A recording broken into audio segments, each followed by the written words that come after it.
বিশেষ কারণে আমার কাছে বয়স্ক করে একজন ভদ্র মহিলা মাসের নির্দিষ্ট তারিখে আমার কাছে আসে।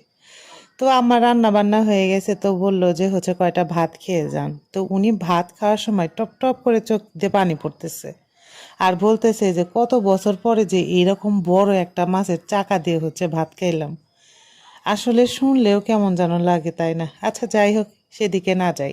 তো বাড়ি আসার কথা শুনেই আম্মা সপ্তাহখানেক আগেই বিশাল সাইজের দুইটা মাছ কিনে ডিপ ফ্রিজে রেখে দিছে। একটা আজকে বের করছে, আর একটা আর একদিন বের করবে। তা আম্মা বলতেছে যে এই বড় মাছটা তুই কাট, তুই কাটলে ভালো হবে। আমি মাছ কাটতে নিলে এদিক সেদিক হাত কেটে যেতে পারে। বললাম যে ঠিক আছে, আমি মাছ কাটি। আর এই দেখেন, এত বড় মাছ থেকে ডিম বেরোইছে। এই মাছটার নাম কি জানেন? হয়তো অনেকে বলবেন যে এই মাছটা কিভাবে খায়, আমরা তো খাই না। তবে জানেন, এই মাছটা আমরা যে কয়জন ভাই বোন আছে, আমরা সব ভাই বোন এই মাছটা ভীষণ পছন্দ করি। তাই আম্মা চেষ্টা করে যে আমরা বাড়ি আসার আগে এই জিনিসগুলা গুছিয়ে রাখা। মোটের উপরে কিন্তু আমাদের মারা সবসময় চেষ্টা করে যে ছেলে মেয়ে যখন বাড়ি আসবে তাদের পছন্দের জিনিসগুলা, ছোট ছোট জিনিস হলেও গুছিয়ে রাখা, যাতে সে তার মন ভরে তৃপ্তি ভরে তাদের ছেলে মেয়েদেরকে খাওয়াইতে পারে। এটাই মা বাবাদের বিশেষত্ব আর কি। আর আমার ছেলে বলছে যে সকালবেলা মা ঠান্ডা ভাত ফ্রাইড রাইসের মতো করে ডিম দিয়ে ভেজে দিবা, ওইটাই আমি খাবো। আর আজকে আমাদের গ্রামে হাটবার, সবাই হাট থেকে জিনিসপত্র নিয়ে বাড়ি ফিরতেছে। এটা কিন্তু দেখার মতো একটা সুন্দর দৃশ্য।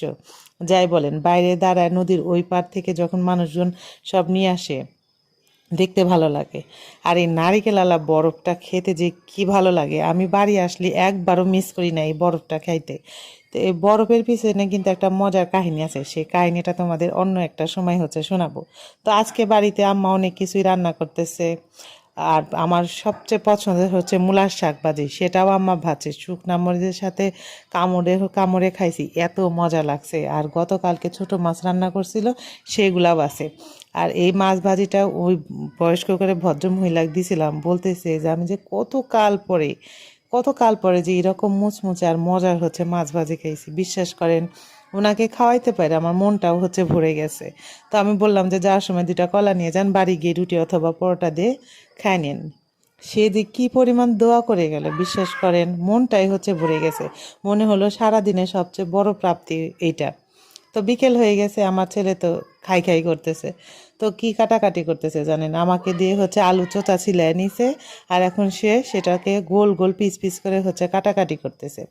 তো আমাকে দিয়ে চোচাও ছিলাইছে, আমাকে দিয়ে ভাজাইছে। আমি আবার জোর করেই ভাজছি, কারণ তেলের কাজ আমি তাকে দিয়ে খুব একটা করাইতে চাই না। তো ভাজার পরে এখন